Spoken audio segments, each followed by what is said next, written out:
Okay, so just now is time for starting this event. So behavior of foreign investors facing Russia-Ukraine crisis, a joint session with the Japan National Committee and the Foreign Investment Commission mid-year event. I'm Yoshihisa. I'm a vice president of Japan National Committee, and I will serve as a moderator today. So thank you very much. And today we will have three speakers. Mr. SHISHIDO Kazuki, who is a member of UIA and Japan National Committee member as well. And Mr. Motoyasu HIROSE, he's a member as well.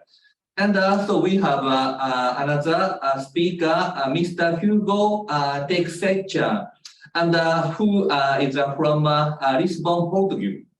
So thanks to the Foreign Investment Committee, and we could have excellent, the event together. So that we would like to start today's session.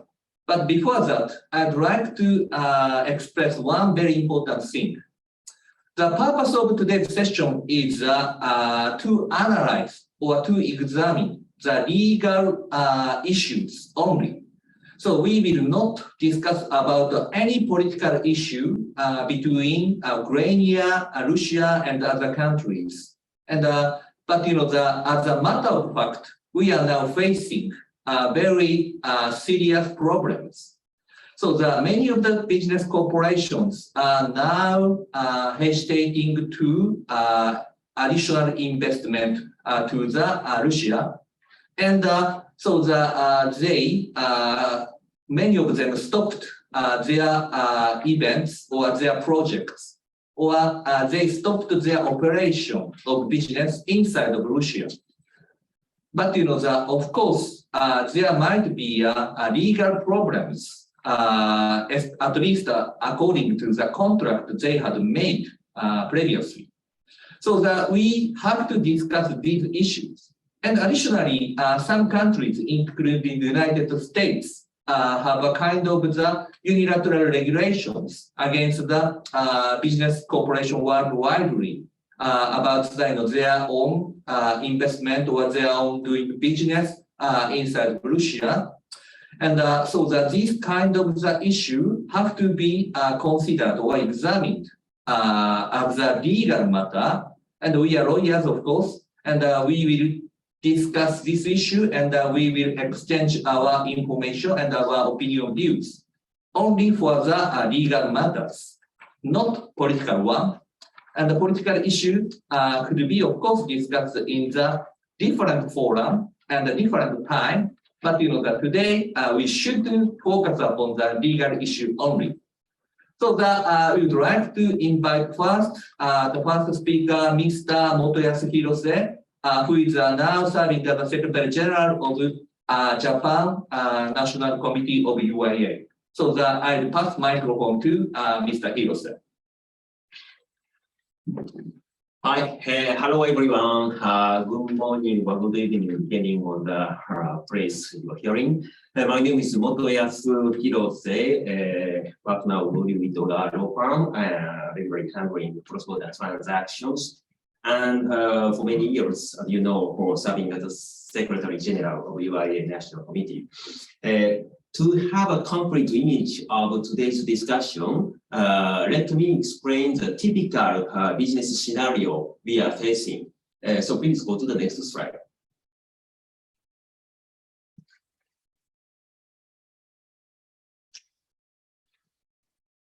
Yes. You have Japanese corporation is conducting certain business transactions with Russian partners on the left side.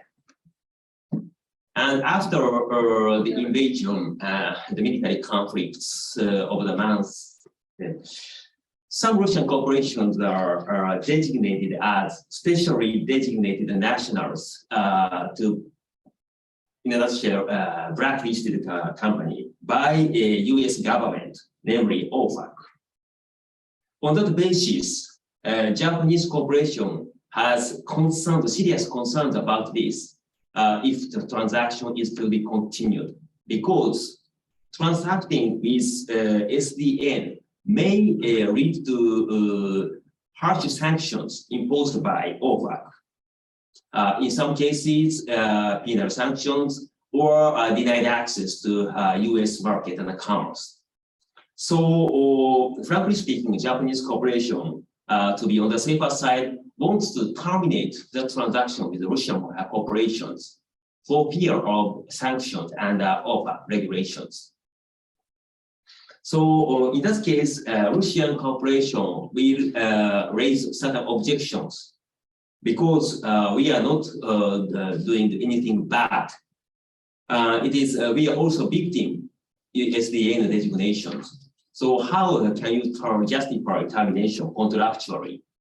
Please give us your contractual basis precisely. So Japanese corporation is at a loss what to do. So what kind of sanctions are practically expected if not this transaction is not terminated? Or else, when it comes to transaction between Japan and Russia, not involving the United States directly, even in that case, why US sanctions apply to the transaction between Japan and Russia? This is a fundamental question and the starting point of discussion. Please go to the next slide.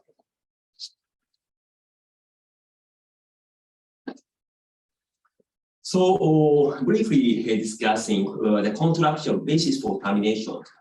Of course, it depends on the governing law and the precise language of the contractual clauses. However, on what basis can you justify termination from Japan side? We can hit upon three possibilities. The first one is this a force majeure. Force majeure clause often refers to war or any unexpected or unforeseeable circumstances, very serious ones. So the conflict between Russia and Ukraine can qualify as a war. This might be one explanation. However, here, Russia itself is not the field of battle. This is Ukraine. So the performance of obligations by the Russian partner itself is continuing normally, not frustrated. So force majeure clause may not be so persuasive. And the second justification might be the performance of obligations became illegal. This is often referred as a trigger for termination of contract in many cases. However, is it really illegal to continue transaction with Russian partner in circumstances? If so, Japanese company should be able to provide solid proof of illegality. This is the problem. And the third justification we can hit upon is anticipatory repudiatory breach of contract. This concept may exist or may not exist depending on the jurisdiction. And in Japan also, some jurisprudences partially recognize this principle. To explain precisely, even if the performance of obligation itself is not frustrated, there is a potential concern about the counterparty's economic situation. Maybe in the future, the performance may be frustrated. So based upon such a potential, not still a realistic risk, can you justify termination? This is one of the legal issues that might be raised or justified in some jurisdictions. However, as I just explained, these three possible justifications may not be enough and not so complete. So without certain legal justifications, if Japanese company unilaterally terminates these transactions, Japanese side may be liable for damages claimed by the Russian partner based upon the non-performance of a contract. So US OFAC related laws, please go to the next slide. what kind of discussion or negotiation might take place between Japanese side and Russian side? This is one scenario.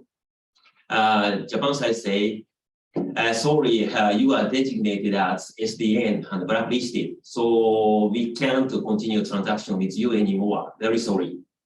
The Russian partner says, but we are not doing anything bad. We are not terrorists. Simply as a victim of the government's policy, politics, and diplomacy. And all of our contractual obligations are being performed properly. So there is no need for termination.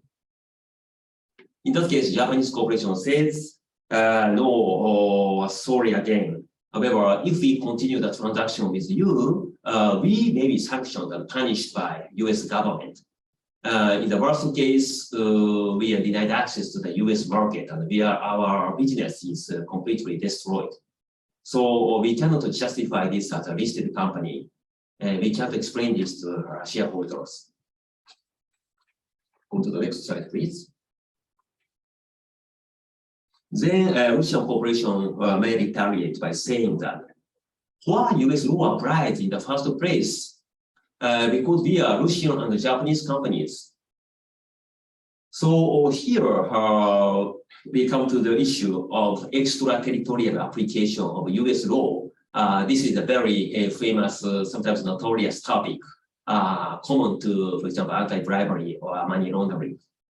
So minimum connection to the US, like payment in US currency, may justify the intervention of US law. This is a notorious extraterritorial application of US law. But Russian corporation says, okay, we cannot 100% deny such risk, we admit. However, it is still vague and uncertain, potential, and somewhat unrealistic. So show me the exact statutory basis for justifying such illegality. Which article number, which jurisprudence, why is this transaction so illegal? You must be able to explain precisely based on the statute. So the underlying dispute here is a difference between civil law and common law. Please go to the next slide. As everyone knows, civil law and common law, these two things are very different. So in some cases, US laws do not define precisely what constitutes a crime. So the conditions for triggering sanctions might be somewhat ambiguous and vague and not clearly defined. So the complex jurisprudence and sometimes executive orders and multi-layered structure of rules may lead to the answer. Even professional lawyers can go to the single defined answer categorically. On the other hand, Japanese law and Russian laws are in the civil law system. Basically, all regulations, especially inflicting sanctions under public law, like penal sanctions or administrative sanctions, must have a clear legal basis, statutory basis. For example, criminal code, article number 197. There are some conditions, constitutional elements for triggering sanctions. And the Russian laws are even more strict compared to Japanese law. Basically, all rules come from the statutory text, literal interpretation of code. So this dispute is very relevant to the difference between common law and civil law. We make reference to the common law in the discussion between civil law partners. So this complicates the issue. Japanese company wants to terminate the transaction with Russian partner. However, there is no certain or defined basis for that. Please go to the next slide. So Maybe this could be more precisely explained by a US lawyer specialized in this area. So if some US lawyers are listening to this session, you can make more practical and precise comments on this to supplement my explanation. However, on behalf of US lawyer, let me explain the basic structure of US laws very briefly. SDN, as I mentioned before, specially designated nationals and blocked persons blacklisted by OFAC. And there are primary and secondary sanctions. Very briefly, primary sanctions against US-related persons, secondary sanctions for everybody, the rest of the world. And some complicated statutory basis for OFAC regulations, presidential executive orders, and countering America's adversaries through Sanctions Act, what is called the CATS Act. So these different complicated regulations, ever-changing ones, because things go very fast because the president's power is very strong. So he can amend the executive orders and add new things very quickly. So what is specially designated nationals? Please go to the next slide. US OFAC, Office of Foreign Assets Controls, and our US Treasury publishes and constantly updates a list of blacklisted persons. So transactions with these persons are prohibited, especially for US persons. And their assets are frozen and they are denied access to commerce involving US. However, importantly, we have roughly two categories of SDN. The first one is very notorious and very well known in the world, even before the invasion by Russia. Persons involved in terrorism or other antisocial activities. So everybody has a very, very bad image when they hear SDN. However, the second category, highlighted in yellow here, the corporations controlled or acting for sanctioned countries. Namely, in this case, infrastructure business and financial institutions in Russia are a driving force of finance and economic power in these sanctioned countries. So in order to disrupt and frustrate the economic activities of sanctioned countries, so that the financial resources for continuing war are to be exhausted and isolate them from international finance and commerce. For that purpose, major industries in the financial sector and infrastructure business, many companies are designated as SDN. This is totally different from terrorists. Very sound and normal companies, driving force of the nation. So quite naturally, many Japanese companies have been doing important transactions with these partners. And suddenly, after the Russian invasion, these companies are designated as SDN and blocked and must terminate the business. This is catastrophic. Please go to the next slide.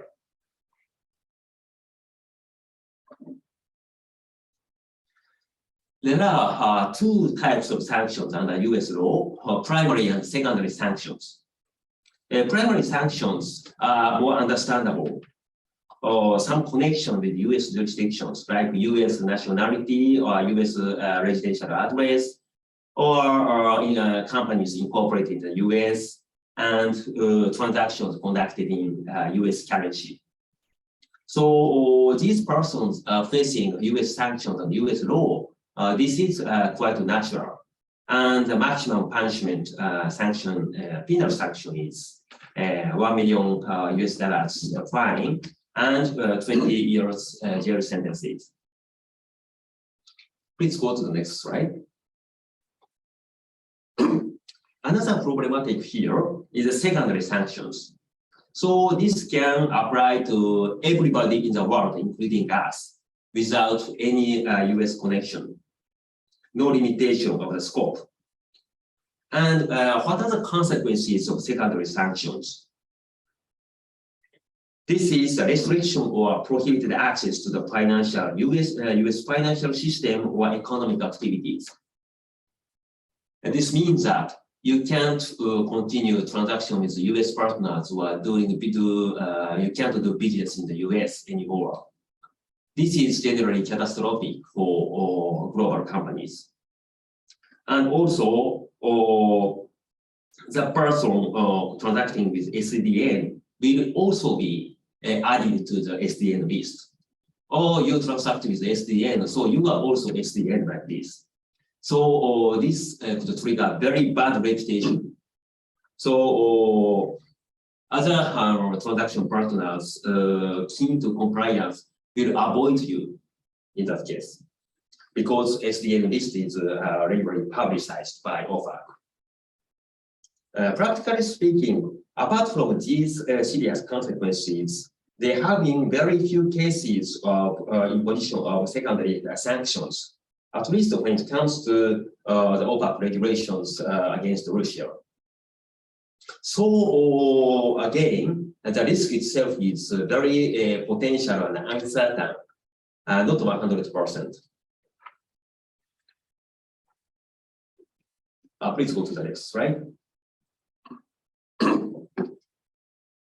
And let me briefly explain the complicated and multi-layered structure of US laws serving as a basis for sanctions. The US president is very powerful and empowered by IEEPA, International Emergency Economic Powers Act, to issue new executive orders very quickly.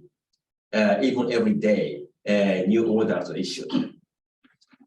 Immediately after the start of Russian invasion in Ukraine in late February, new executive orders have been issued consecutively, so many things.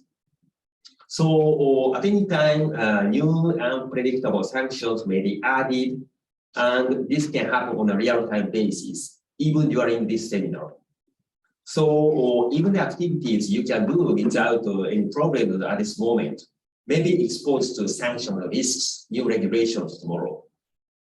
So gradually expanding sanctions under US executive orders again generate uncertainty about the level of potential legal risks triggered by transactions with Russian partners.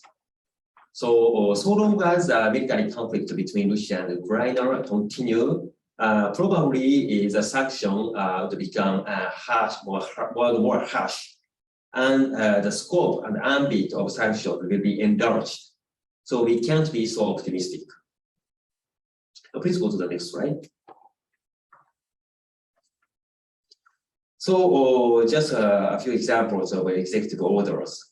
The most relevant one is number 14024, which exists for a few years, and blocking property with respect to specified harmful foreign activities of the government of Russia. So this was issued before the current invasion in April last year. And this literally targets only US persons, meaning that this only refers to primary sanctions. And the scope of her application seems to be very limited. There are some regulations and numerous directives under this law. And for example, soon after the invasion, Directive 4 was added to respect to transactions with state-controlled financial institutions. So major banks. So this might not be sufficient as a justification for termination of contracts based upon illegality and sanctions under OFAC regulations, because this primary targets only primary sanctions, US persons. So between Russia and Japan, this might not apply. Go to the next slide, please. Executive orders, new ones go very quickly. For example, March 8th and March 11th, within only 3 days, the scope of regulations, industry and sectors enlarged. On March 8th, only Russian oil and gas industry were targeted. only 3 days later, the contents of regulation is very similar. But the restricted products include fish, seafood, alcohol, beverage, and non-industrial diamonds, like this. So scope is likely enlarged unless the conflict is ultimately resolved. Please go to the next slide. Another famous and notorious act is CATSA, Countering America's Adversaries through Sanctions Act. This is very long-standing for many years, since 2017, and adversaries, including Russia, Part 2 refers to Russia, and other adverse countries, jurisdictions are targeted by CATSA. This is the most comprehensive congressional act containing sanctions on Russia. And this is not so new. This was not made after the Russian invasion. But the characteristic of this is a very far-reaching and non-defined ambit of secondary sanctions. So from the literal interpretation of this act, we may reasonably argue that this could apply to everybody in the world as a secondary sanctions. However, the triggering sanctions, the conditions remain very vague and non-defined. So let me explain. So please go to the next slide.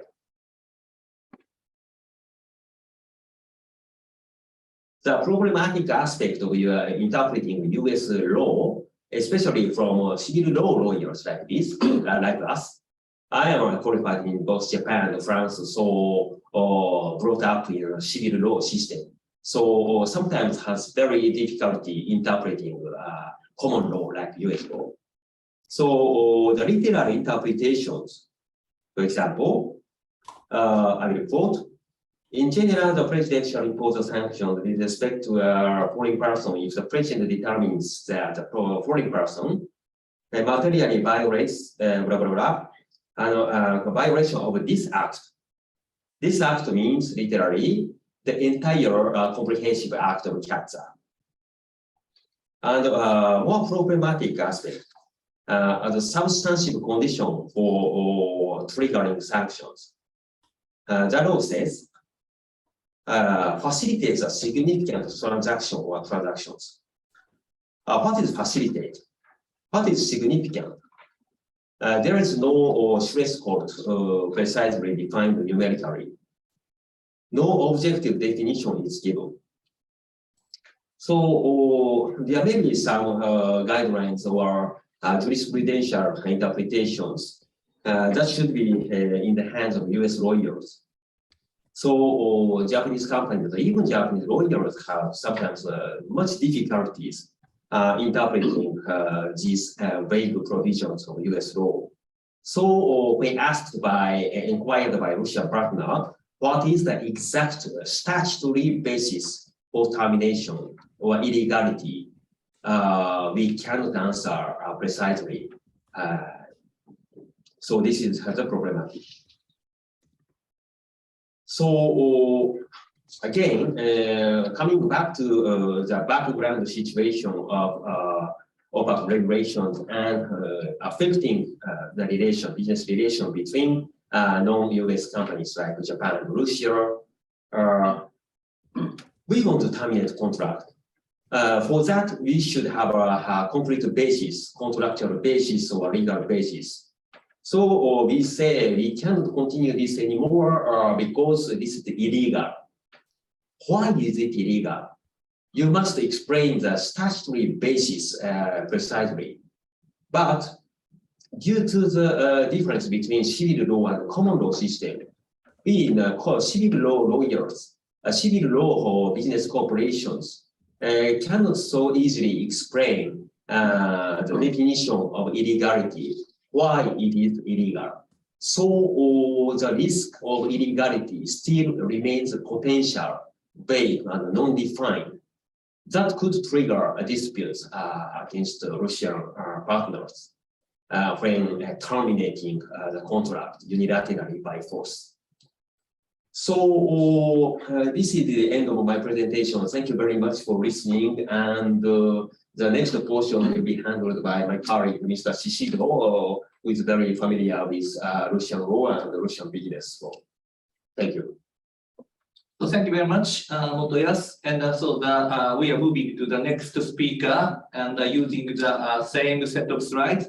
And so Mr. Kazuki Shishido, who is one of the member of Japan National Committee, and who is also the specialist for the Russian legal business. So thank you very much, Mr. Shishido. Thank you. Yoshi, please go to the next slide. Yes. I'm Kazuki Shishido, partner of Uryu and Itoga, and I have been in charge of Russian-related matter for more than 10 years. My presentation, first, I would like to elaborate the recent developments of Russian counter-sanction against the US, EU, and other countries' sanction. Then I would like to also talk about the situation where Japanese companies are facing with, and also look at some modern cases and the current sanction regime. At the outset, let's see the recent developments of Russian counter-sanction against Western nations' sanctions.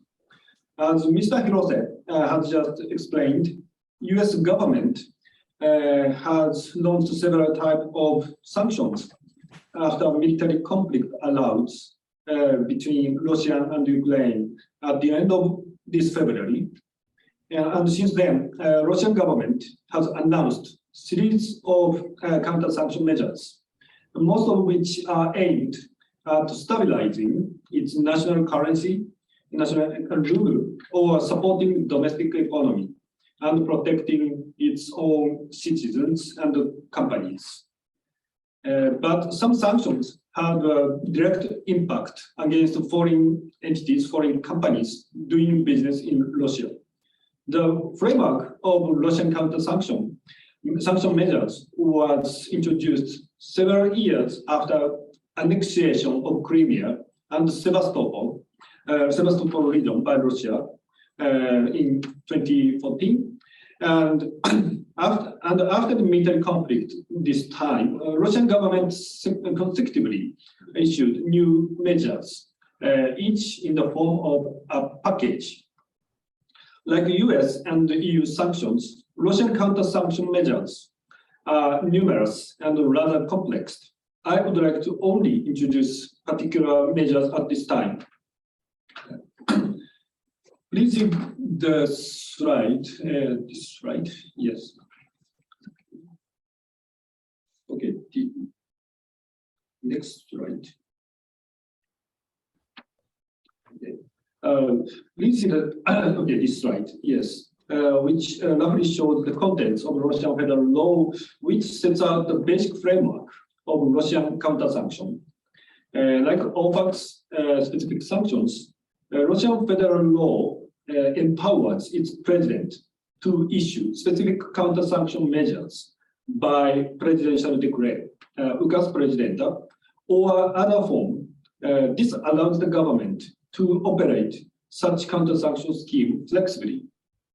And this federal law was targeted against so-called unfriendly acts.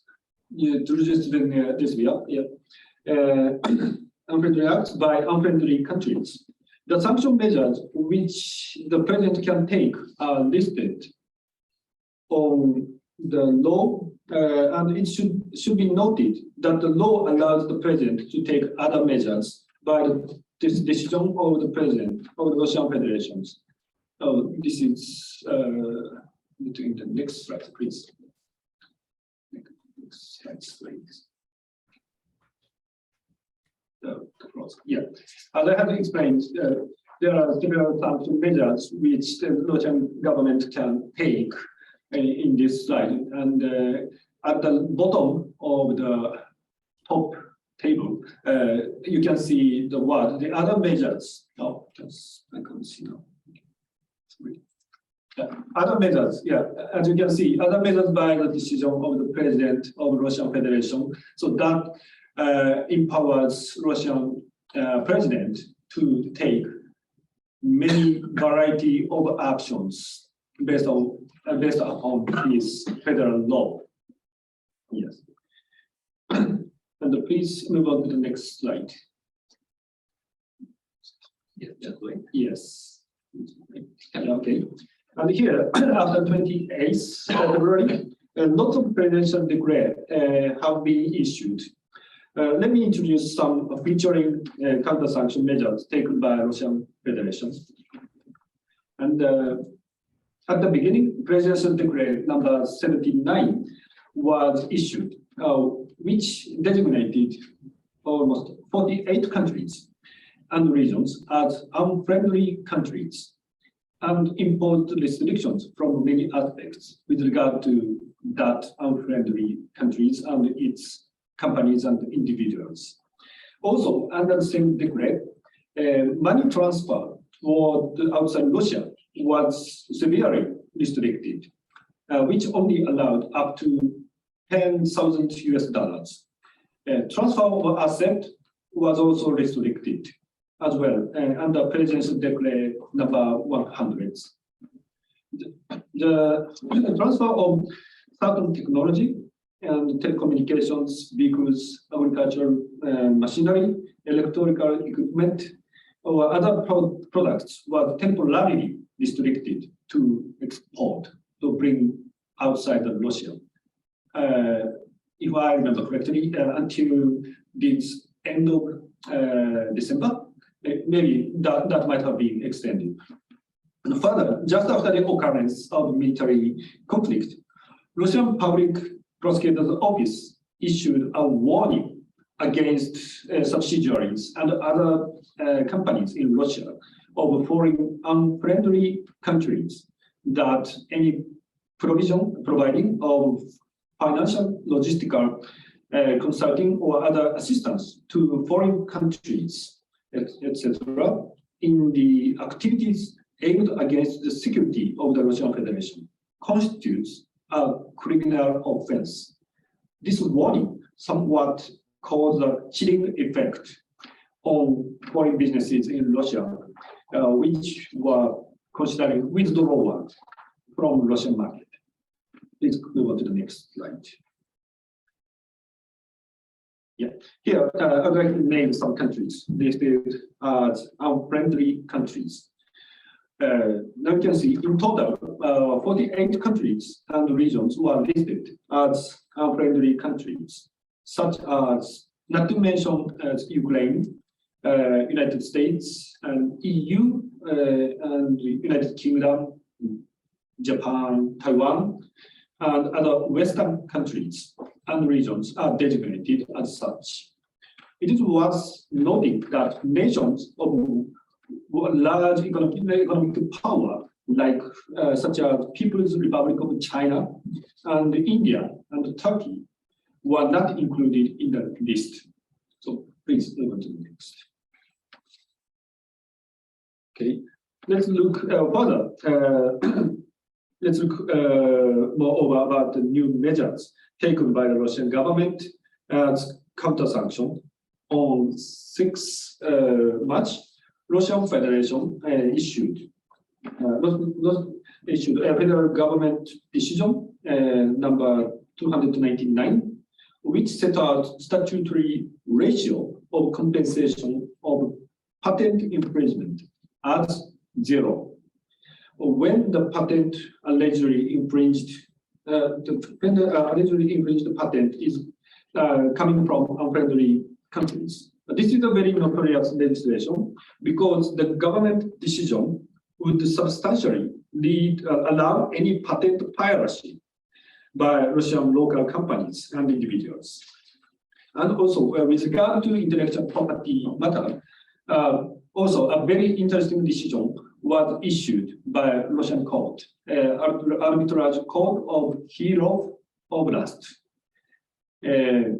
which is the first instance, court of first instance. And the case is that an infringement claim was brought by a UK company, which is the owner of a certain IP rights copyright of a cartoon character of Peppa Pig. I'm not sure actually, but Peppa Pig, you may know. And the claim was denied by Russian court only because the plaintiff was domiciled in the UK, a country that has imposed sanctions on the Russian Federation. That means unfriendly countries.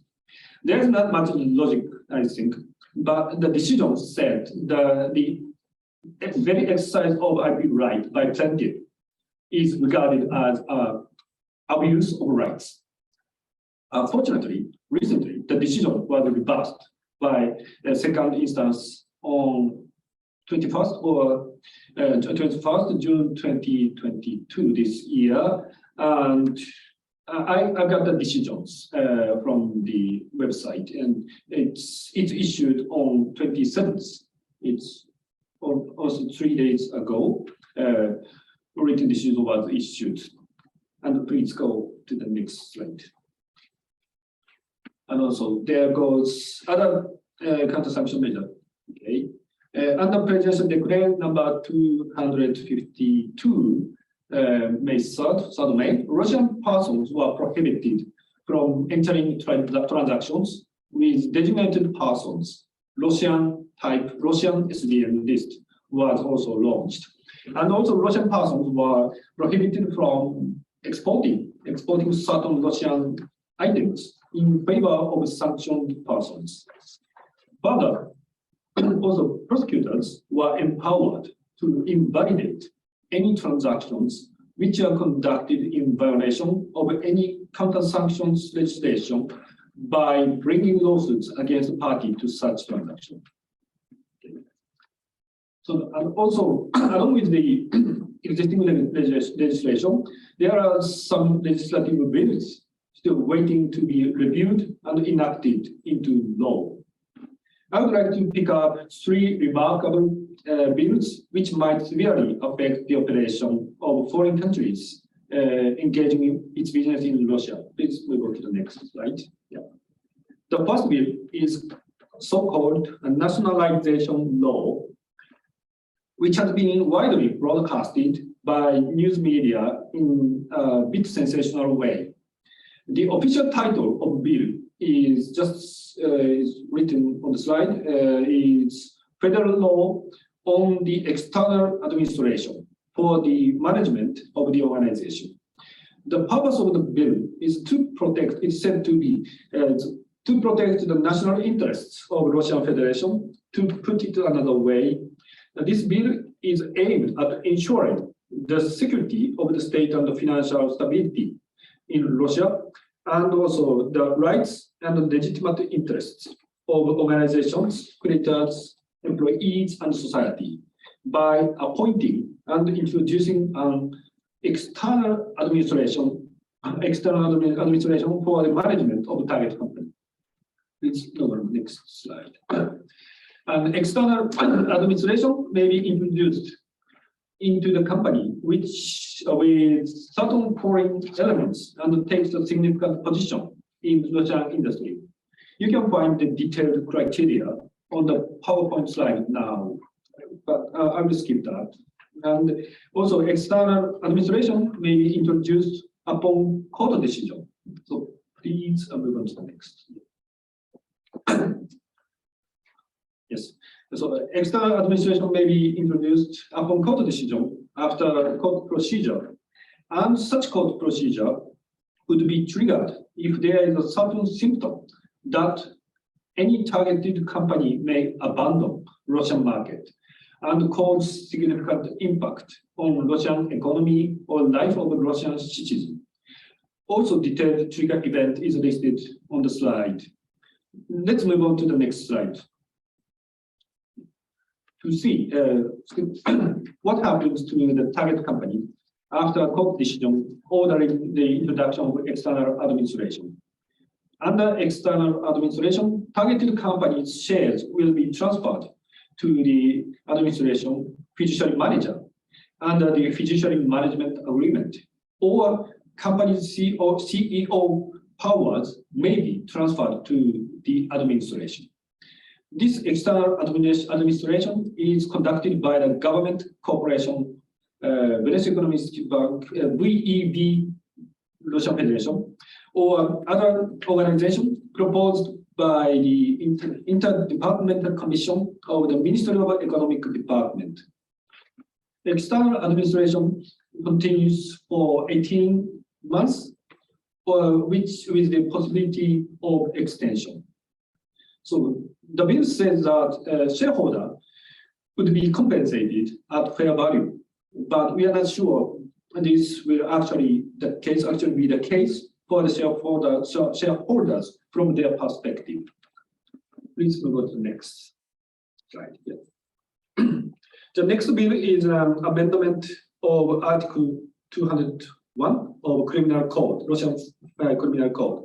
The bill is intended to criminalize any implementation of anti-Russian sanctions by a person who has a managerial power at a certain organization in Russia. The typical concern scenario is that a CEO of a Russian company voluntarily accepts termination of any contract with foreign entity or from unfriendly countries and assisted in returning or refunding asset and or money to the counterparty. And such conduct is regarded, if such conduct is regarded that the CEO supported the enforcement of the decision of a foreign state to impose restrictive measures against Russian Federation, that action is considered to, and then also if such action is considered to have caused significant harm to the rights and legitimate interests of Russian citizens, so there will be a risk that the Russian CEO may be put in the jail for up to 10 years in the worst case. However, the Russian government stated a negative opinion against the bill from the viewpoint of its effectivity and proportionality of criminal sanction. Having said this, there still is the possibility that the bill may be amended or submitted to State Duma, the parliament, for its approval again in the near future. So please move on to next. So the third bill is a federal law on performance of obligations. This bill is to release obligation on the Russian party side from any liability of non-performance due to sanctions by unfriendly countries. So say if the performance of an obligation is objectively and definitively impossible as a result of sanctions imposed against Russia, that obligation shall terminate, to be treated as terminated in whole or in respective part, or there are some other effects stipulated in the bill. If this bill passes the Russian State Duma, the parliament, the amendments are expected to apply retroactively from February 24th this year. So now I would like to talk about specific cases, but before moving on that, I would like to introduce some statistics about the Japanese companies in Russia. Please move on to the next. Okay, let's please next, please. Yeah. So according to Teikoku Data Bank, Japanese research company, civil research company, there has been 347 Japanese companies operating in Russia and 57 in Ukraine, respectively. And also, please move on to the next. Yeah. Also, the denominator is not exactly the same as the number in the previous slide. You can see the breakdown of Japanese companies in Russia by industries. You can see the half of the Russian Japanese companies operating in Russia is a manufacturer, and the other you can see wholesalers, service provider, financial institutions. So the total number in this pie chart is almost 170 companies. Not that much, but or maybe more in this slide. So, but you can see manufacturers. Many manufacturers are now facing with many problems in Russia. So please move on to the next. So this one is the after the occurrence of the midterm conflict, the research company has made an inquiry against Japanese companies in Russia and asking whether if they have decided to suspend their operation in Russia or withdraw their business from Russian market. The research revealed that research was conducted 3 times with a month interval. The graph shows that the number of Japanese companies which decided to suspend or terminate their Russian business gradually increases. But most of the companies are still taking a wait-and-see attitude. Next, please. The pie chart, sub-chart shows the breakdown of measures taken by Japanese companies which decided to suspend or terminate its Russian business. Unlike many other global companies from Europe and the USA, only a small number of Japanese companies has officially decided to withdraw from Russian market. At the time of this research, which was 19th May, so as a number, it's almost about 5 or 6 companies have decided officially announced to withdraw from Russia. So there are several complex reasons, several factors which lead to the indecisiveness of Japanese companies. But I will not make further analysis for that. But instead, I would like to introduce some possible cases, scenarios for Japanese companies in Russia. Possible scenarios now Japanese companies are considering. Please move on to the next. So roughly speaking, there are 5 possible measures, options to be taken by the Japanese company. The first is to keep the status quo, to continue their business as it is. And the second option is suspension and termination of the contract, the particular contract with Russian partners. The third option is to sell asset or share to Russian person or either Russian person or foreign person. The fourth scenario is gradually terminate its business. That's a gradual withdrawal from Russian market, which is a mixture of the several options, above mentioned options. The last one is the abandonment. It's not an option, more correctly speaking, the sudden withdrawal, which you may remember, some very famous global company had taken that measure, had chose to abandon Russian market. So there are pros and cons for each option, and some of which is listed in the next slide. Okay, so if you keep status quo, continuing operation in Russia, there is a risk of being sanctioned by Western nations when the counterparty of any business transaction is included on SDN list by OPEC or other prohibited list by EU, or even Japanese government has issued a similar prohibited list. And even if not, the company continuing its operation will be exposed to risk of reputational damage from corporate ethics or other perspective. On the contrary, if you suspend or terminate its business, you may face with litigation from Russian business partner or Russian customer and Russian consumer, as well as also become subject to any sanction by Russian Federation or subject to nationalization, which might lead to impairment loss of shares held by parent Japanese company.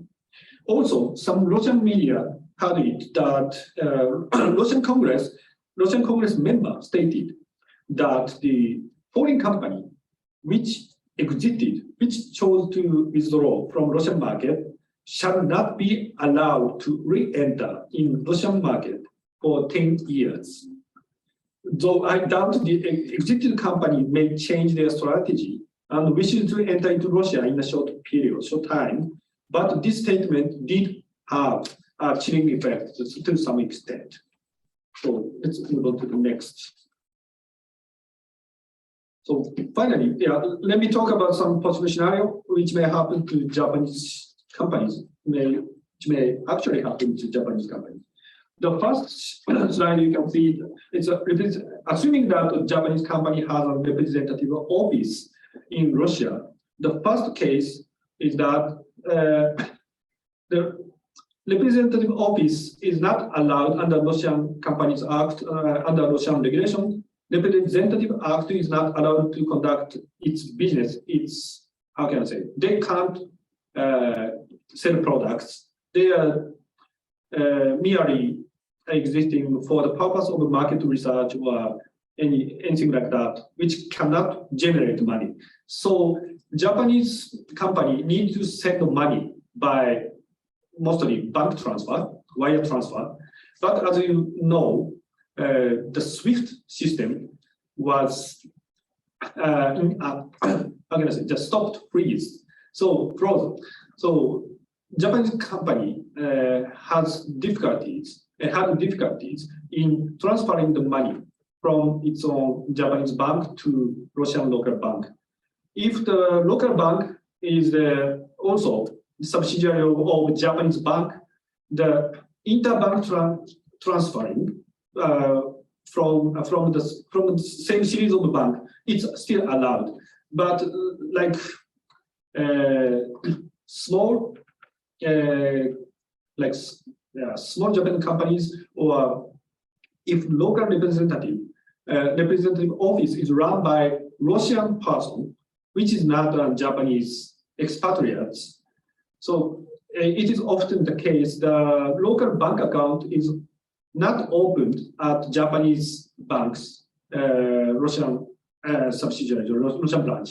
So some Russian banks, many Russian banks have been banned to transfer or accept, receive bank transfer from foreign banks. So there's been a list of like the office rental agreement may be cancelled, terminated by a Russian landlord in Russia. And at the same time, many Japanese representative office chose to evacuate Russian Japanese expatriates from Russia to Japan. So at sometimes nobody is at the Russian representative office, and that means that nobody can receive very important notice from Russian authority or Russian, say, partners or some maybe parcels or something. So that causes many troubles at the initial phase of military conflict. And then now many Japanese companies have found a way to circumvent the SWIFT regulations, SWIFT restrictions, and expatriates. Many expatriates are now returned to Russia, and this case one is not that much. That is not much a problem. Please move on to the next slide. And the next slide is the say trading Japanese companies. Assuming that Japanese company has a transaction with Russian business partner, and Russian business partner was prohibited to send money to pay the purchase price due to some economic sanctions imposed by Western companies. And in that case, Japanese trading company wishes to stop the shipping of their parcels, of their products toward Russia. But just as Mr. Hirose has explained, this conduct may not be allowed because the economic sanctions imposed on Russian side may not fall within the category of force majeure, or please move on to the next slide, may not fall under the category of force majeure, or on the contrary, if the Russian companies are designated, are included in SDN list by OFAC before. Okay, included in SDN list by OFAC. So maybe Japanese company can suspend or terminate the contract. Please move on to the next. I will just introduce only one of them. Okay, so this case is also very.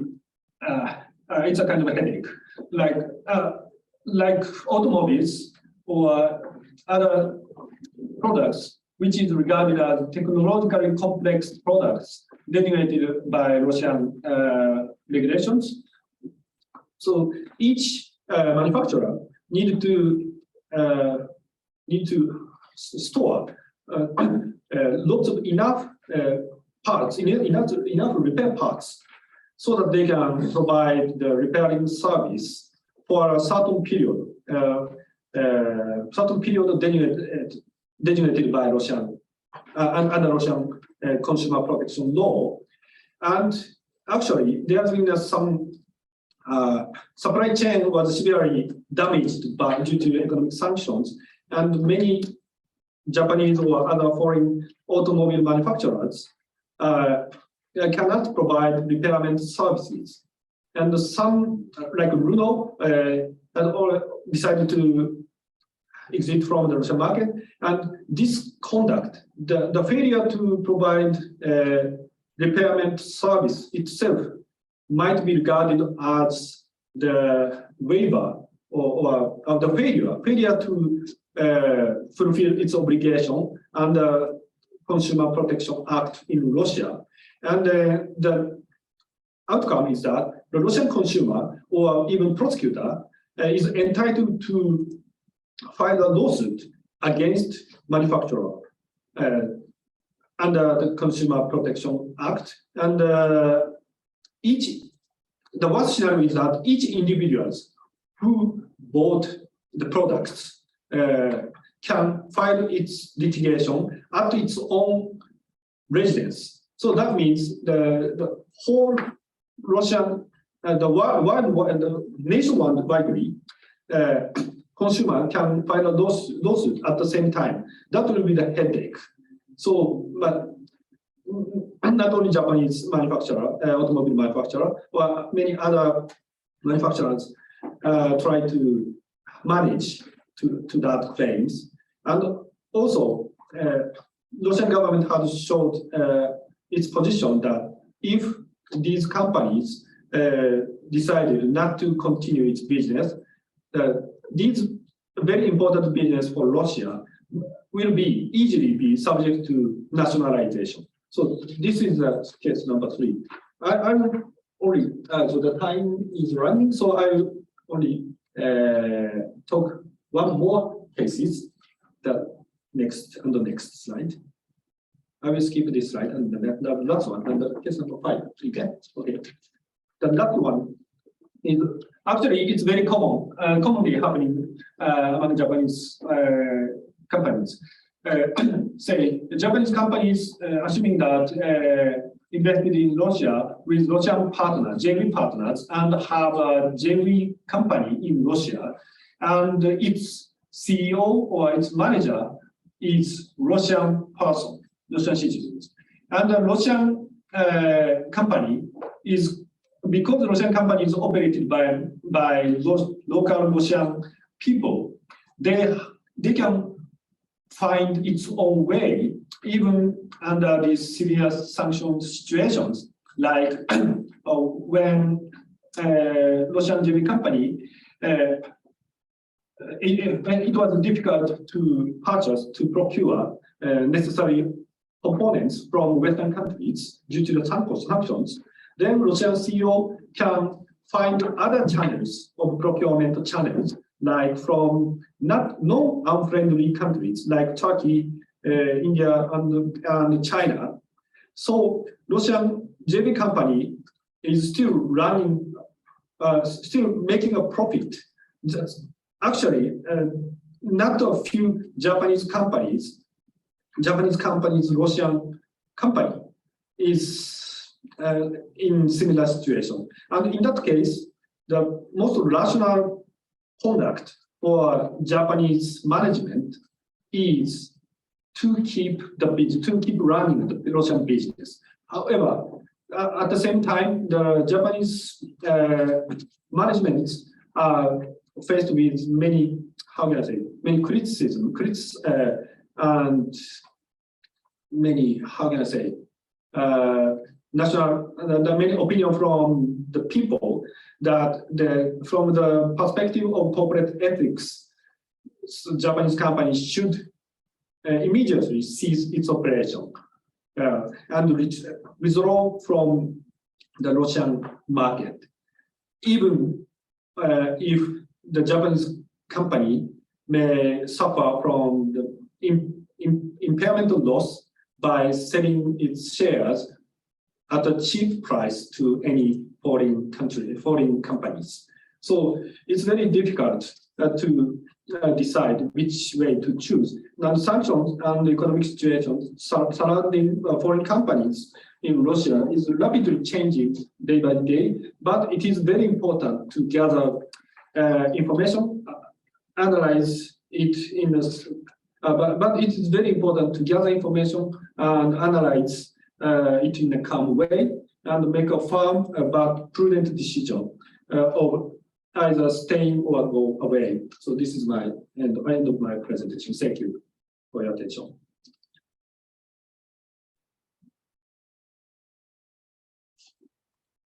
Thank you very much, Mr. Shishido. And he's now very busy for assisting the Japanese business corporation who are now in trouble with the Russian business due to the sanctions from the United States or counter sanction from Russia and some other the difficulties.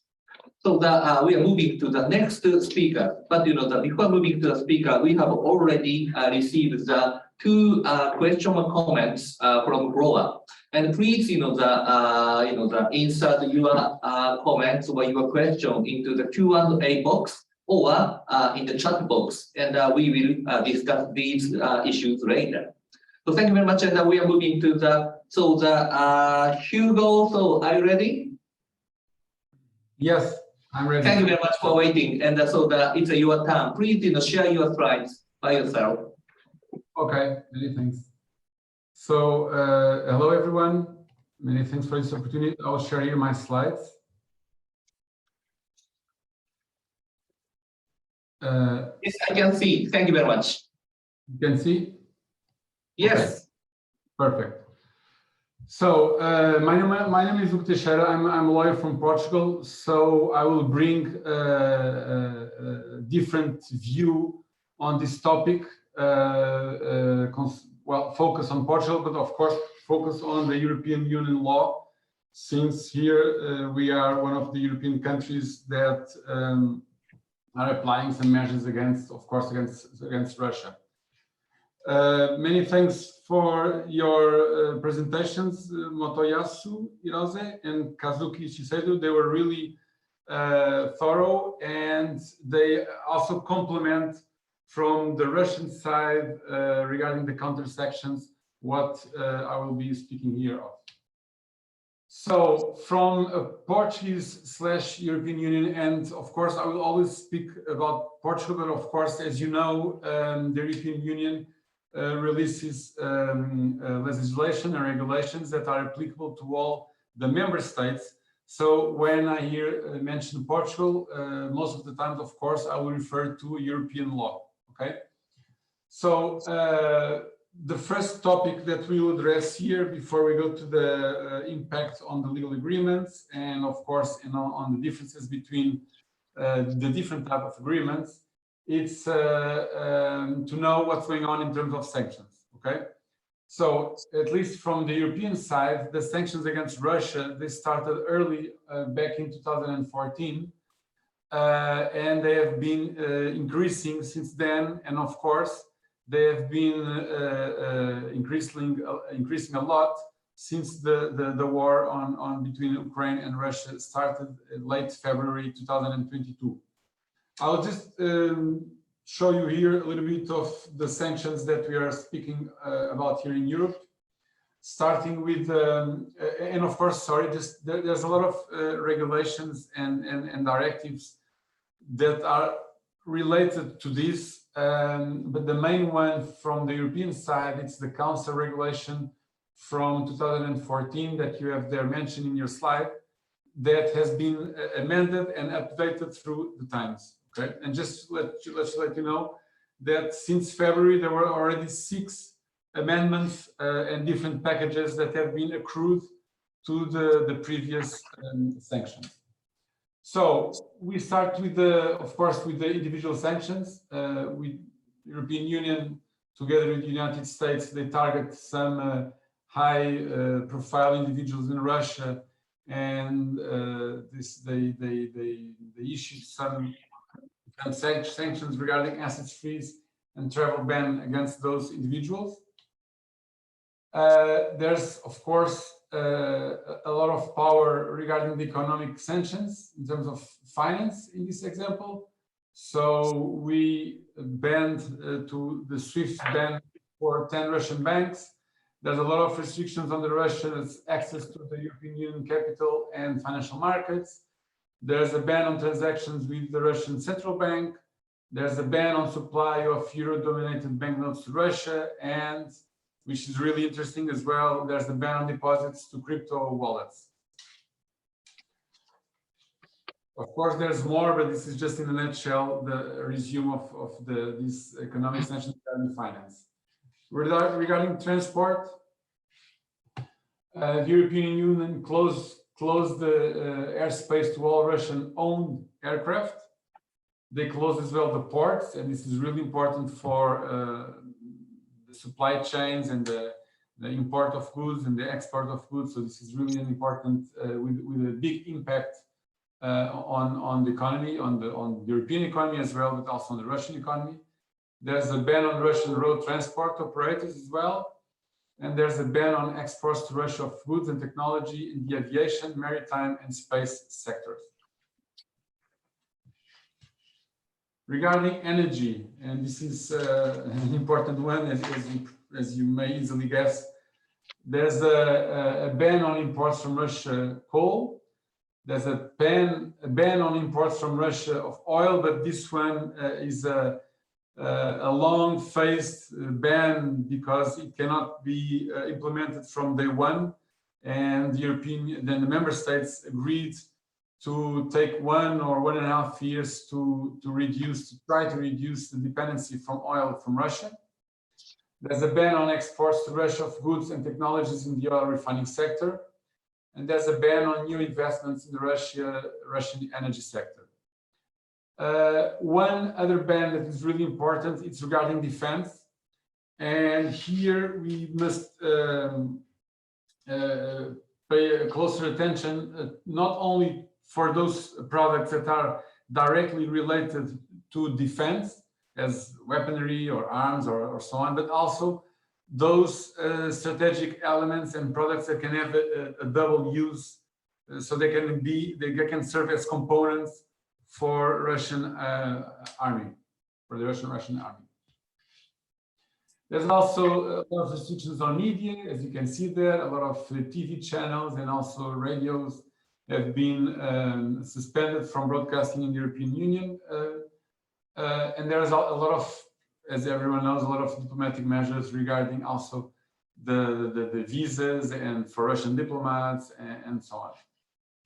For our presentation here and from what we have been discussing, the really important bans are the bans on raw materials and other goods, that those will have a direct impact in a lot of clients and companies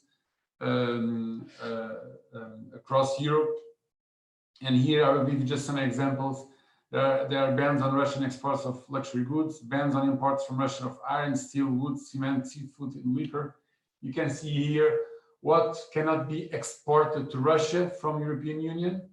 There's a big list. These are just some examples. Technology, transportation, regarding oil refining, regarding the energy industry, regarding the aviation and space industry, maritime navigation, and as I mentioned before, a number of dual-use goods that cannot be exported to Russia because they can be having used for both civil and military purpose. Of course, there's also a ban on luxury goods and other ones. From the other side, there's also a ban on the importation from Russia to European Union. I mentioned a few of them before. So crude oil, coal, steel, wood, seafood, and liquor, and other ones. So having these sanctions and bans in place, and the topic of our presentation here will be regarding the impact that such bans will have in an ongoing agreement. So European Union sanctions, it's equal to a termination or early termination of an agreement with Russian counterparts in Russia. And what is the legal risk of terminating those transactions with Russian partners in Russia, assuming that our client wishes to withdraw from the Russian market? So all of these aspects are, a lot of these, or the conclusions that I will mention, are the same as the presentations before just mentioned.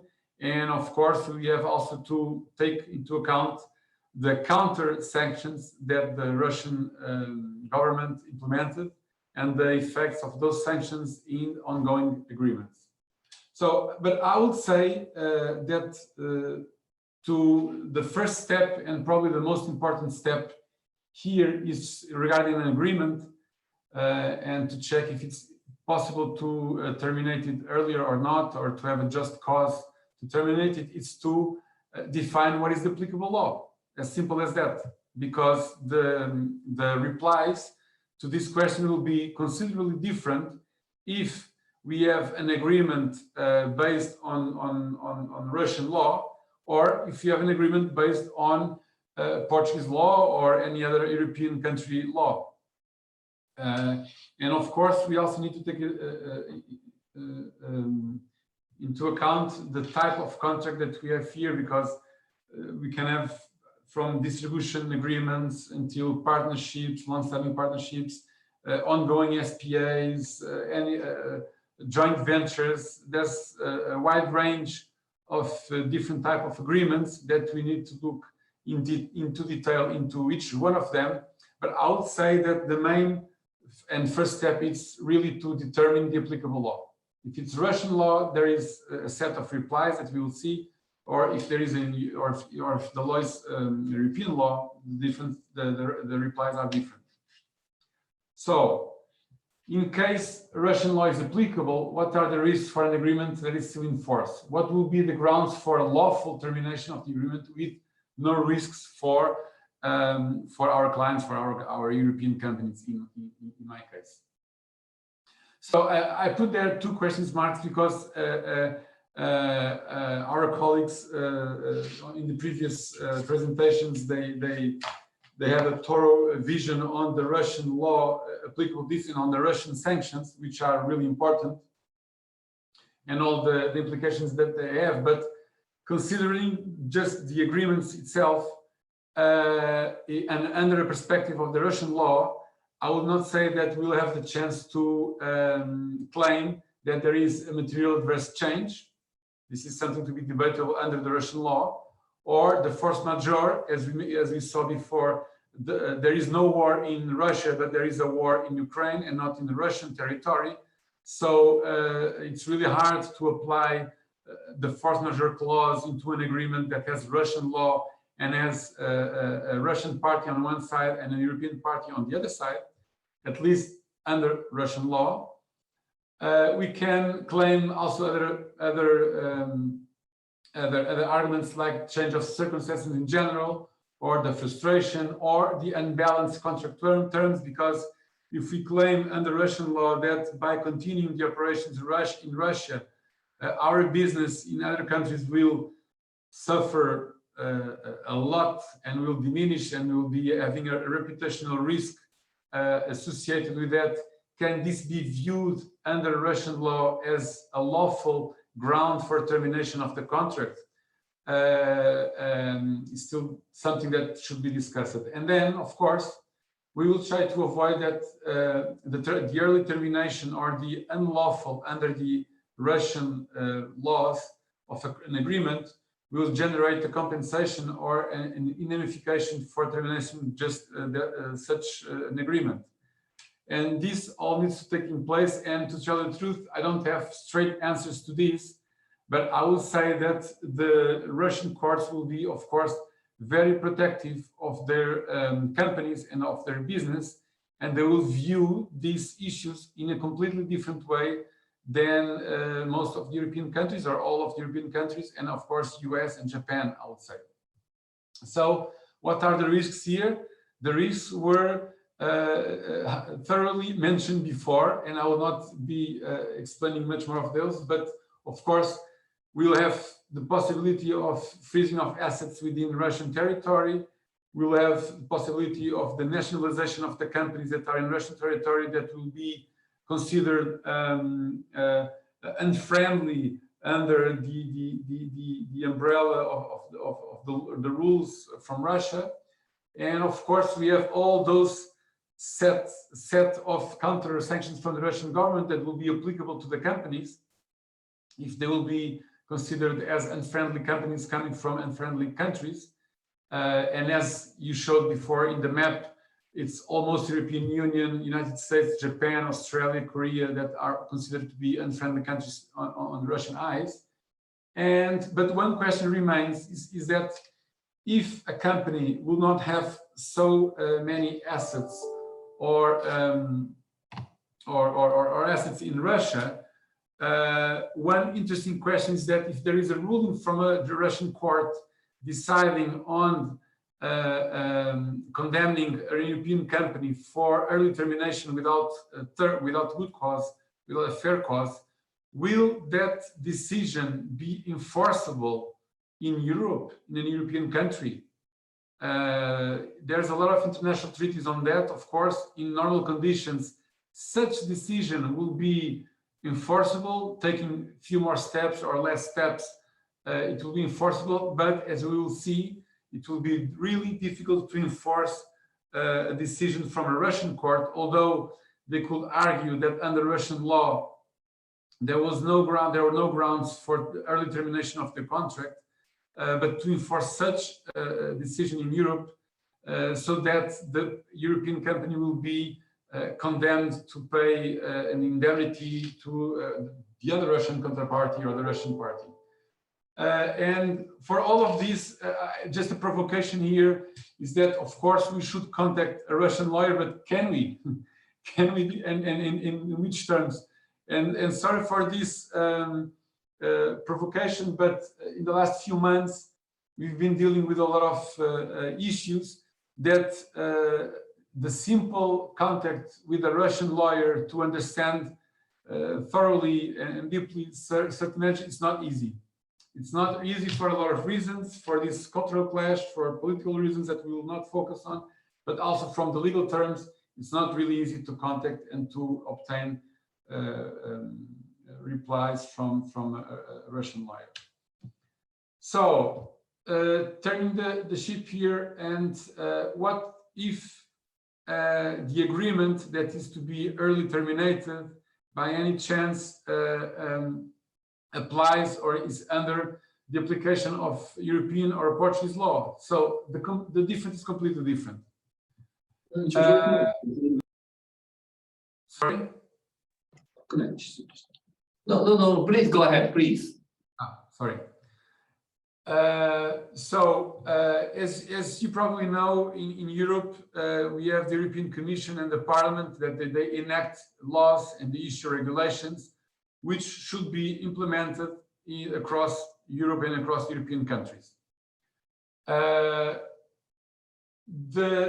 regulation that I spoke about before, it's this number 833 from 2014, foresees that the member states shall lay down the rules on penalties, so on the enforcement of these sanctions, including as appropriate criminal penalties applicable to infringements of the provisions of this regulation, and shall take all measures necessary to ensure that they are implemented. The penalties provided must be effective, proportionate, and dissuasive.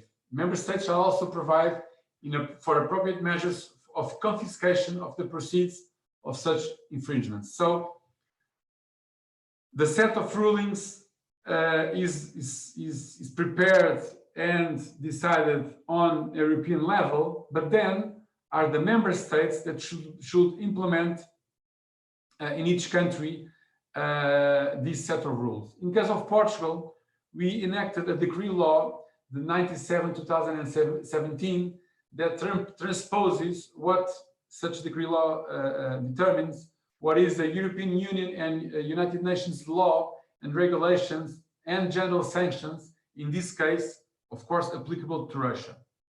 So these are sanctions that are imposed by law, and considering also what has been discussed before, here we have a direct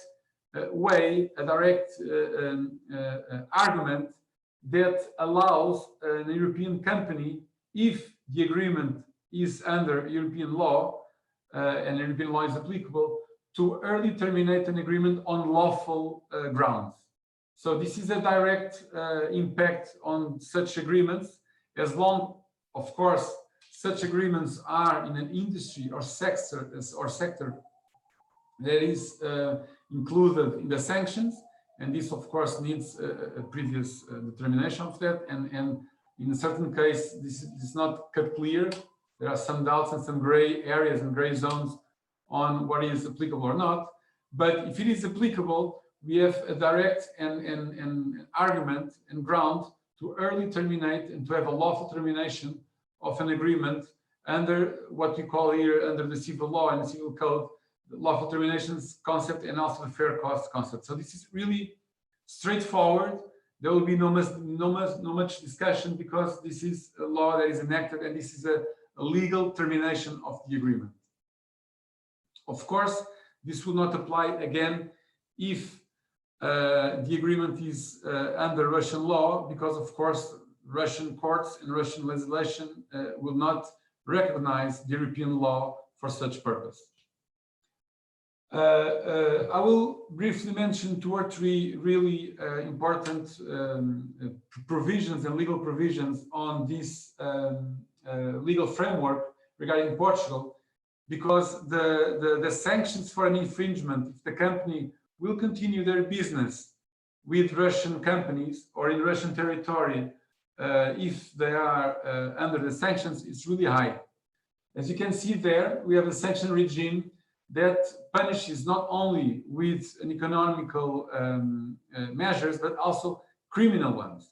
And this is really heavy, as you can imagine. If you are the CEO, employee, director, shareholder of a company, and you have to face criminal actions because you are dealing with a Russian counterparty that is under the sanctions by any reason. So Article 28 foresees that the penalty of imprisonment can go up until 5 years.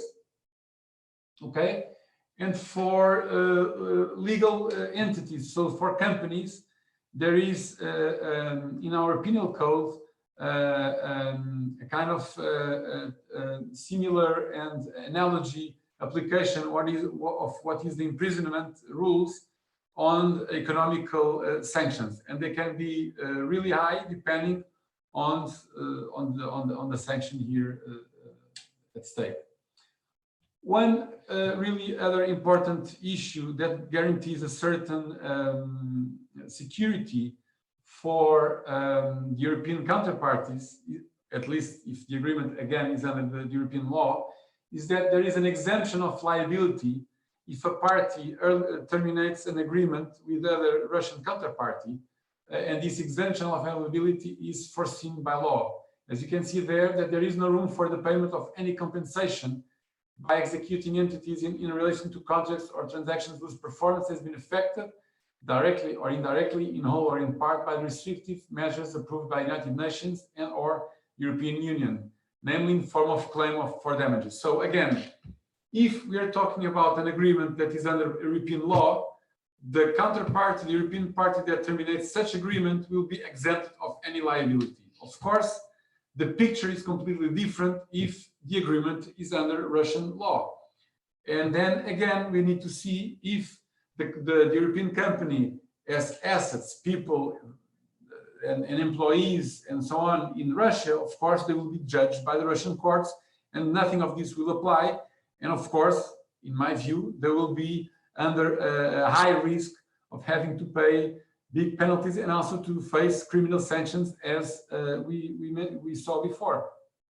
So this is really important to take in consideration. And also, let me just, before moving to the next slide, just let you know that one important measure that the member states are taking, and this differs from country to country, it's a governmental, economic and finance support for those companies that from one reason or the other suddenly need to terminate their agreements or their business with Russia. So there is a kind of economical and financial package compensation for those companies, which some of them have already requested to the local governments and authorities. And this, of course, grants a little bit of securities for such companies to decide on the termination of any related agreement. So just to give you here a glimpse of what is being discussed here in Europe, and this of course evolves from one day to the other. Yesterday, as you can see the date, 30th of June 2022, there was a press release that the Council, the European Union Council, requests the European Parliament to consent to add even more violation of restrictive measures to the list of European Union crimes. So the sanctions are being taken to a really high level, and political pressure will end up in harder and harsher criminal sanctions and economical sanctions for those companies that will not be in compliance with the European Union package of sanctions regarding business with Russian companies within Russia, outside of Russia, it doesn't matter, but this will become even extremely difficult for European companies to continue with those business. Just to let you know how this is being applicable in the different countries across Europe, I have here this small board here to show you with the categorization of the violation of the Union restrictive measures, where you can see that most of the countries opt to apply either criminal and administrative offense measures, or just from a criminal nature that regarding companies who will have a finance impact. And only 2 countries opted to have until now and so far administrative offenses and measures. So long story short, sanctions are getting harder and harsher. Companies are facing more risks to deal with Russian business. It's really difficult for lawyers to set up a straightforward way with no risk for European companies. But of course, this is all evolving, and in the next weeks and months, more sanctions and more impacts and more legal grounds will be in place for this type of transactions. So that's all from my side. Many thanks, and I'm open for questions if you have. Thank you very much. So then we are moving to the Q&A, and we have already received 2 questions or comments. And the first one is from Ulrich Münzer, Mr. Ulrich Münzer. So may Russian counter sanctions and the limitation of payment to $10,000 US serve as an argument for anticipatory breach of contract by the Russian counterparty? And I'd like to ask my colleagues Ulrich and to talk about this issue much more. And can I ask you, Ulrich, I have given you power to talk. Ulrich, can you hear me? Yes, great. I hear you well, and I have just seen the possibility to turn on my microphone at least. Yes, I can hear you. I can hear you. You cannot hear me? I can hear you. Okay, wonderful.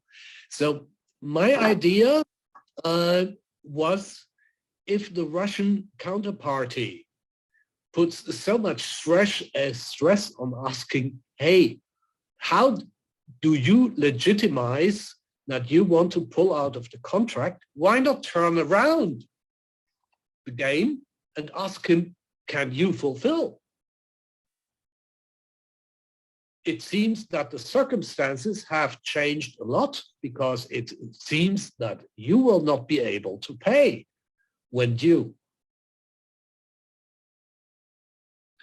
Okay, so so I directed the speakers about your question. Can I do it? Yes, please. Okay, so the Mr. Hirose, please. Yes. I will respond. I'm Hirose, just talking about the unsatisfactory breach of contract. First of all, that depends on the governing law of the contract itself, because this is the civil law matter. So I'm a Japanese lawyer, so just for example, just as an example, assuming that this contract is governed by Japanese law, so that you can have a complete image of this, I will explain. Anticipatory breach of contract, this concept is not defined by civil law, just jurisprudence. And this can be recognized under very limited circumstances. Generally, Japanese courts say there are 4 conditions. The first one is the deterioration of financial conditions got worse after the contract, after signing the contract. The second condition is the objective basis to argue that performance of obligations by the counterparty, in this case Russian party, became difficult or impossible. Objective evidence. The third one is the performance of obligations by Japan side comes first under the contract. The fourth one is there is no other securities or collateral to ensure payment from Russian partner. So in circumstances, the first one, Russian invasion commenced after the contract. This is met. And again, we come back to the same question of offer applicability. Whether the basis for non-payment, anticipatory non-payment, is certain and overt basis. And in my opinion, if this is argued in Japanese courts, this could serve as a strong argument because technically the maximum amount of payment from Russia or financial flux is mostly frustrated. So that depends on the nature and object of the transactions. A simple sale and purchase, repetition of sales and purchase, or a huge amount of investment into the infrastructure business. The judgment might be different. However, in any case, Japanese company must perform obligation first by investing a lot, and then receive payments from Russian party. In this case, it's clear that receipt of financial resources, counter payment from Russian party would be likely frustrated due to the counter sanctions and the limitation of payments like this. So this could serve as a strong argument. However, again, it is a matter of a governing law of each contract. And probably in most jurisdictions, including Japan, there is no defined answer and decided on a case-by-case basis by the court.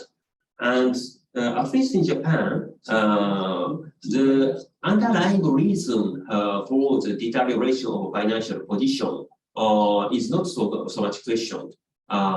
In many cases, between civil parties, one party is almost bankrupt due to the bad management of the company. It is a voluntary firm or not.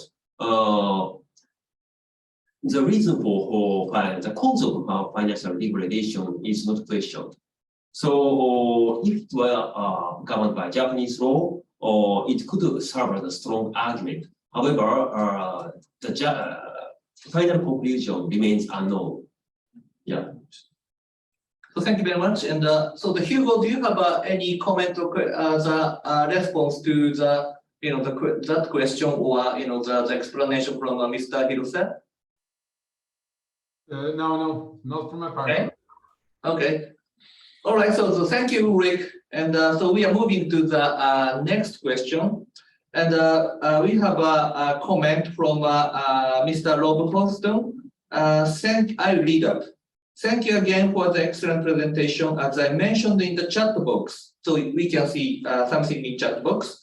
Investment treaty arbitration may be available to Japanese companies that have lost their investment in Russia as a result of Russian economic measures imposed on unfriendly states. I'd like to ask the speakers for their thoughts on the availability of investment treaty arbitration against Russia as one way for a Japanese company to address damages to or loss of their investment. Thank you. So I'd like to ask Rob about the UN question, and I'm not checking your name on the answer. Just wait. Yes, I found it. Can you speak, Rob? Yes, can you hear me? I can hear you. Thank you very much. And so could you add something for your question? Because you have already issued a kind of the paper about this. Yes, that's right. So, and thank you once again for the excellent presentation. It's very interesting to see the different perspectives from the jurisdictions involved here. So thank you so much. I just wondered as I was listening and as you're talking about how this issue will affect various contractual counterparties, I'm thinking ahead to the next stage where once that's done, once the damage is done and the investment is lost or the investment is damaged in some other way, whether you feel that investment treaty arbitration may be the next step that you would anticipate your clients in Japan moving toward. And I noticed that Portugal may not have the same option, but Japan, Japanese companies obviously do. So I just wondered if you would comment in your experience working with Japanese clients on the potential of using investment treaty arbitration as a way to try to address this issue. Thank you. So thank you very much. And I'm not the speaker, I'm a moderator today, but I'm an expert in this field. And first of all, Japan and Russia have a kind of the investment treaty, investment protection treaty. And but the one the issue to be considered from the procedural viewpoint is there is a provision of so-called forks on the road. So if the Japanese business corporation try to argue against Russia's measure in the Russian court or Russian proceedings, including administrative proceedings, the filing right would be expired. That is one problem, and we have to make a caution against our clients. That is point. And second point is I'd like to ask you, Rob, your idea, because there are several provisions inside of the treaty, and for example, national treaty or most favorable treaty provision or the nationalization expropriation provisions or so-called FET, fair and equitable treatment provisions. So, but I'm now thinking about which exact provision is related to the this case, the present case. Rob, do you have any idea about these issues? So if you can still hear me. So I think that some people may argue that under the fair and equitable treatment provision, generally speaking, that it's unfair treatment. They would argue perhaps that a Japanese investor went in with legitimate expectations, made its investment in Russia, and then suddenly, through no fault of its own, right, then here is this the Russian economic measures that have been imposed on the investor or the investment, resulting in the loss or damage to the investment, and that as a result, that's unfair, it's inequitable. That's how that might look under the fair and equitable treatment standard. I expect, though, that several of the other protections may also be called into question. If you lost the entire investment, people may say that looks like expropriation. You know, and there are others that I think may apply as well. Those are my thoughts on that, just in brief. Thank you very much. And I think, of course, the most possible scenario is using the FET, fair and equitable treatment. But you know, if we try to analyze the previous precedents, so many one, and some arbitral panel approve the infringement of the FET provision, and some not. And that is the reason because fair and equitable treatment provision itself is very vague. And additionally, if this provision is operated, for example, to the enemy companies from their viewpoint equally, and equal, the conditions and equal the requirement under the requirement, it's not, from their viewpoint, fair and equitable. And in many cases, fair and equitable treatment works for the if they target specific company for their specific interest. That is the most typical the cases for the infringement of the FET provisions. From that viewpoint, I have the very skeptical, the concern about the how the FET provisions works for the these types of the cases. Rob, do you have any idea?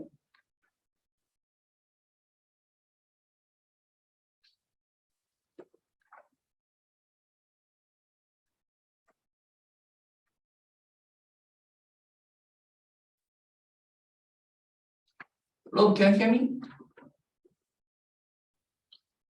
Okay. Sorry, yes, sorry.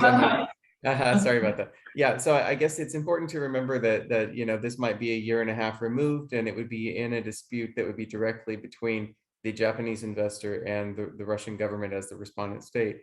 So I wonder if it will obviously be something new. This is a new situation. It'll be new for investment treaty arbitration tribunals to consider whether the imposition of economic measures in this context is in breach of fair and equitable treatment positions. But I do think that, a lot of these treaties, since they've been made back in the 1990s and in the early 2000s, in Russia's case, a lot of the language back then was very broad, did not define fair, for example. And so it will probably be subject to a lot of tribunal interpretation, I would think, in answer to your question. Thank you. Thank you very much. Okay, so and I have received additional comment from Ulrich. So that it says, sorry, the noise transmission was extremely bad when you answered my question. I was referring to Article 72 CISG. So that we should discuss this issue much more if we have time. But I have a remaining 5 or 6 minutes, and so that Ulrich, please forgive me. We will discuss this issue later for another table. So I'd like to invite one more person, the Eduardo Lorenzetti, Marques, and who is in my memory, he's ex-president of the Foreign Investment Committee. Am I right? And Eduardo, can you hear me?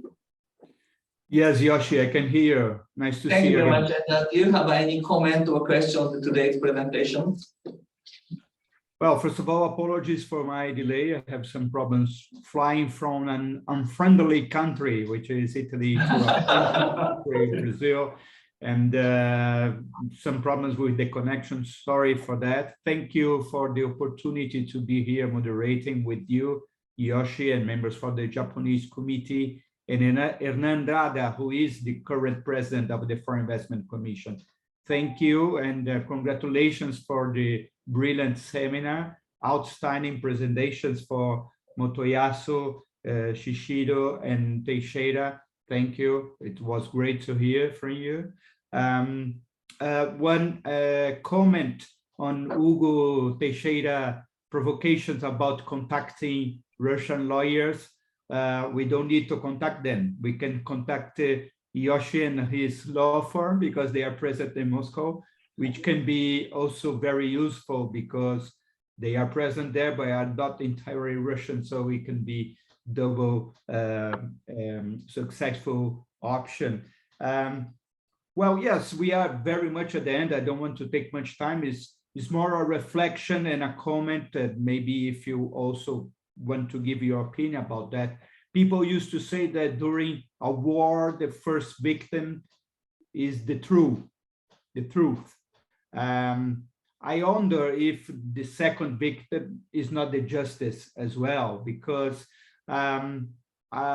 we see during your talks strategy how to deal with this very complicated issue with investors in Russia and how they can drop off or alleged force majeure, but according to Russian law, it will be difficult. Anyway, very complex issue. It was very useful to hear from you. Of course, we get a lot of useful inputs.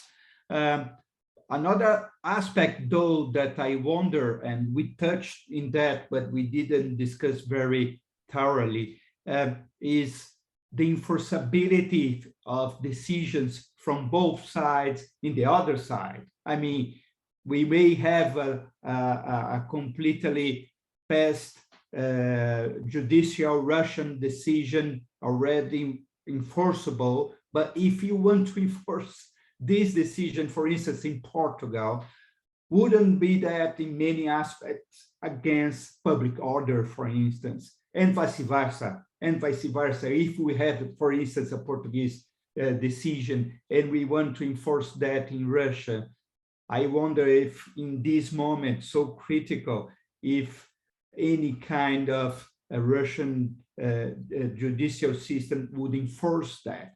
And the same things against or in relation to arbitration awards, even coming from ICG or ICC or any other international arbitration tribunal. So at the end of the day, okay, we lawyers will be working anyway, but at the end of the day, the client will get what he wants.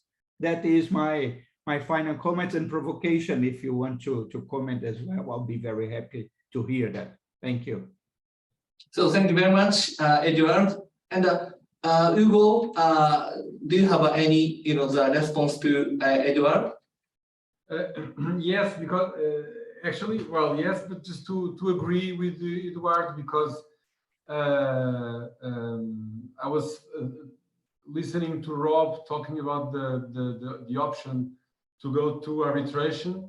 And of course, depending, I'm not an arbitration lawyer, so of course it depends on where do you have your case and who are the parties involved and so on. But I would say that any kind of enforcement of any decision coming from either a state court or an arbitration court will be extremely difficult for both sides, because just to give you an example, here in Portugal, although we have a system that easily executes and enforces foreign decisions, but the judge here in the court will always look at the merits of the decision in case if it's necessary and if there is any kind of clear element that will be harmful to a Portuguese company. And in this case, since we have law that sanctions the companies to enter into agreement and business or to continue with agreements and business with certain Russian parties, so the Portuguese court will look to that in favor or against the decision that will come from the Russian court. So even if in Russia they will have completely the justice and the reason on their side, and the agreement was governed by Russian law, when they want to execute and implement and enforce such decision in Portugal to go after some assets or some indemnification, the Portuguese court will say no, because there is European law that forbidden and it's mandatory, of course, an applicable law that forbids this company to enter into business with a Russian party. So this will not be applicable. And this is just to give you an example on what Eduardo was just saying. Thank you very much. So I'd like to ask the last comment to Mr. Shishido first. Yeah, thank you for the time. It was my pleasure to have this opportunity to listen to your presentation. You go other Flora's questions. It's very important and very informative. I'm always watching the Russian government website to check the whether if the new legislation has been issued or not, but it's merely text-based information. And today we can hear many from many aspects about the real voice from the audience and the panelists. So thank you very much again, and we'll pass my mic to Mr. HIROSE. Yes. Yes. HIROSE, please. Yes, it's my great honor and pleasure to hold this international seminar jointly with Foreign Investment Committee, as being a member of Japan National Committee. Yeah, this is a very hotly debated and timely but complicated issue, and it can. It also includes her opportunity to think about the totally different and non-compatible nature of different structural laws, starting from common law and civil law and different jurisdictions, and sometimes complying these two different laws at the same time may become impossible. So as lawyers assisting foreign investors throughout the world, this is a very interesting topic that will require probably much more time for enough discussion. It is a very interesting session. Yeah. So on behalf of the Japan National Committee, we look forward to seeing you again by all means, whether physically or virtually through Asian-related events as well. Thank you. So thank you very much. And this is the last comment from a moderator. And unfortunately, the Russian and Ukraine problem still continues. It means, unfortunately, we have to continue to discuss or examine these issues. And this event is only just the beginning, and we should share our information and our analysis. And for the treating and resolving these problems, not only for our client, but also for the world. So that is my last comment, and thank you very much for joining this event. And see you again, possibly hopefully in the car. Thank you. So correct, we will finish this session. Am I right? Hi, Yoshi, it's Elisabetta speaking. I'm finishing in right now. Okay, thank you very much to all of you. Thank you very much, all of you, and thank you for the the stuff from UIA. Thank you very much. Thank you, and see you soon. Goodbye.